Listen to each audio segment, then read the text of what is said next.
সুকৌশলে বৈধ ভোটারদের নাম বাদ দিয়েছে ভারতের নির্বাচন কমিশন। এমনই অভিযোগ তুলে দুর্গাপুরে প্রশাসনিক ভবনের সামনে সিপিএম কর্মী সমর্থকদের বিক্ষোভ। সোমবার দুপুরে দুর্গাপুরের মহকুমা শাসকের দপ্তরে মূল গেটের সামনে বিক্ষোভ দেখায় সিপিএম কর্মী সমর্থকরা। তাদের দাবি বিজেপির হয়ে সুকৌশলে ভারতের নির্বাচন কমিশন সংখ্যালঘু মানুষদের নাম বাদ দিয়েছে, আবার অনেকের নাম বিচারাধীন পর্যায়ে রাখা হয়েছে। এতে চিন্তায় পড়েছে ভোটাররা। নাম বাদ দেওয়া ভোটার সহ সিপিএমের কর্মী সমর্থকদের এই বিক্ষোভ প্রশাসনিক ভবনে ঢুকতে গেলে বাধা দেয় পুলিশ। পুলিশের সাথে শুরু হয় বচসা। এরপর মূল গেট বিক্ষোভকারীদের আটকে দেয় পুলিশ। অবশেষে মহকুমা শাসক সুমন বিশ্বাস সাথে 10 সদস্যের একটি প্রতিনিধি দল যায় দেখা করতে। কোনো সুরাহা না হলে আগামী দিনে বৃহত্তর আন্দোলনের হুঁশিয়ারি দেয় সিপিএম নেতৃত্ব। যদিও এই নিয়ে শুরু হয়েছে রাজনৈতিক তরজা।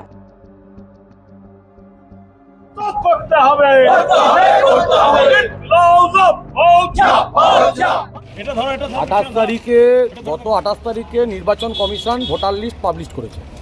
পাবলিশ করার পরে এরকম দেখা যাচ্ছে যে বিভিন্ন এলাকাতে খুব পরিকল্পিতভাবে ভোটার লিস্ট থেকে ডিলিট এবং জুডিশিয়াল করে ভোটার লিস্ট প্রকাশিত করেছে এবং খুব প্ল্যান করে আমাদের 203 নম্বর 276 নম্বর বিধানসভার 203 নম্বর বুথ, যে বুথে মুসলিম এরিয়া আছে, পুরোটাই মুসলিম এরিয়া, সেইখানে 121 জনকে আইনি আওতায় নিয়ে চলে এসছে, জুডিশিয়ালের আওতায় নিয়ে চলে এসছে এবং খুব প্ল্যান মাফিক গরিব পাড়ার মানুষ, একদম ট্রাইবেল মানুষ এবং যে একটা সম্প্রদায়ের মানুষ, যাদেরকে টার্গেট করে নাম আইনের আওতায় নিয়ে চলে এসছে।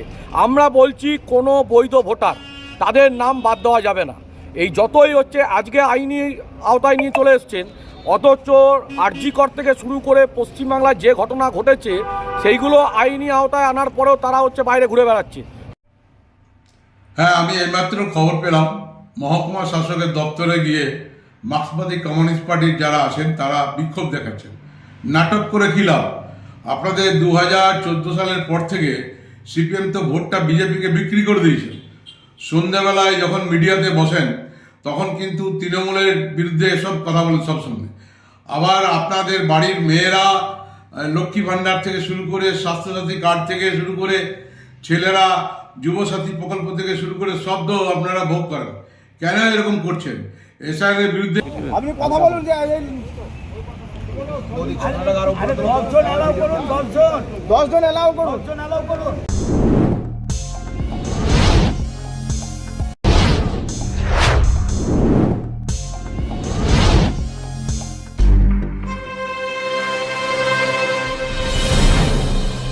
জেলার সমস্যা হোক বা খুশির খবর, শহরের হাহাকার থেকে আপনার ব্যথা, জেলার গর্ব হোক কিংবা জেলার মেধা, গ্রামের অজানা গলি থেকে শহরের ব্যস্ত এলাকা, সব জায়গার খবরের ওপর রয়েছে নিউজ আই 24 ডিজিটালের নজর।